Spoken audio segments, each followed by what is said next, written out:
ఇతర రాష్ట్రాల్లోనూ ఈ తరహా హత్యలు చాలా జరిగాయి. 2016లో తమిళనాడులో శంకర్ అనే దళిత యువకుడు కులాంతర వివాహం చేసుకున్నందుకు తన భార్య కౌసల్య కుటుంబ సభ్యుల చేతిలో హత్యకు గురయ్యాడు. 2018లో కర్ణాటకలో కీర్తి అనే యువతి తన కుటుంబం అనుమతి లేకుండా కులాంతర వివాహం చేసుకుంది. దీంతో ఆమె తండ్రి సోదరులు కలిసి ఆమెను హత్య చేశారు. 2014లో ఉత్తరప్రదేశ్లో అమృత అనే యువతి కులాంతర ప్రేమలో ఉండగా ఆమె కుటుంబ సభ్యులు ఆ లవ్ను వ్యతిరేకించారు. దీంతో ఆమెను హత్య చేసి ఆ ఘటనను ఆత్మహత్యగా చిత్రీకరించారు. 2007లో హర్యానాలో మనోజ్ బబ్లీ అనే జంట కులాంతర వివాహం చేసుకున్నారు.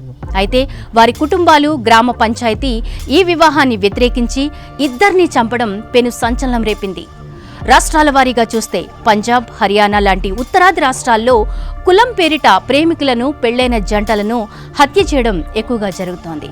2015లో అత్యధికంగా 251 మంది కేవలం ఇతర కులాలకు చెందిన వారిని పెళ్లి చేసుకోవడం కారణంగానే హత్యకు గురయ్యారు.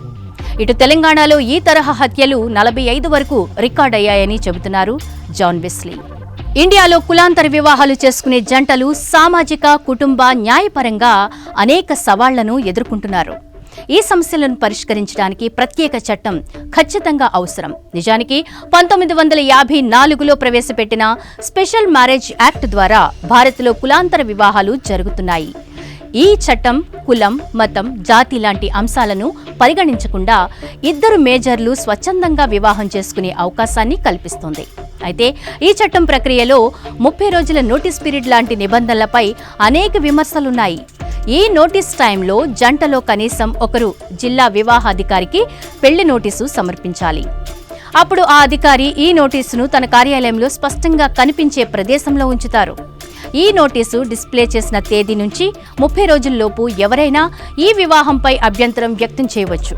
ఒకవేళ వివాహాధికారి వాటిని పరిశీలించి వివాహం జరగకూడదని నిర్ణయిస్తే జంటకు ఈ నిర్ణయాన్ని చెబుతారు.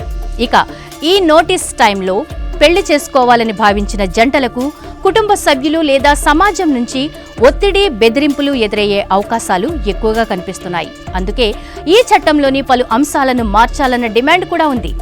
అదే సమయంలో కులాంతర వివాహాలు చేసుకునే జంటలను రక్షించడానికి ప్రత్యేక చట్టం ద్వారా భౌతిక న్యాయ రక్షణ కల్పించాల్సి ఉంటుంది.